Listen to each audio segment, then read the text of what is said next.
Apple's new watch is finally announced, riding a wave of hype and buzz that only Apple products can generate. And while it's still too early to answer for sure, the question becomes, how does it stack up to the competition?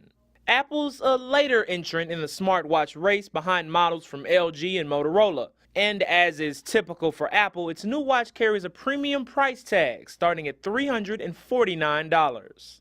But to be fair, that gets you a very smart watch. Each one uses curved retina displays, and some are decked out in sapphire faces and 18-karat gold. But it's not just how you look doing things, it's what you can do that sets you apart, and it appears Apple will be dealing with the same trends as the rest of the smartwatch industry. For a lot of people, phones are the timekeeping device of choice these days, and while modern smartwatches do a lot more than just tell time, they don't do much that a phone doesn't already do. In short, ZDNet says smartwatches have more or less extended smartphone apps and notifications to the wrist, albeit with some wrist-specific input methods and interfaces.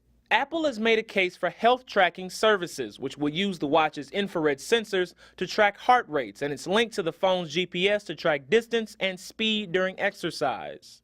Oh, and the iWatch requires an iPhone Model 5C or later to connect with to run all these features.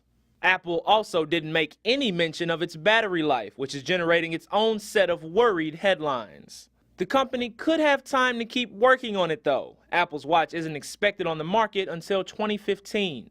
And it's not going anywhere until it's done dealing with the FCC. At the bottom of its watch site, Apple says it's still waiting on authorization before it can start selling its watches.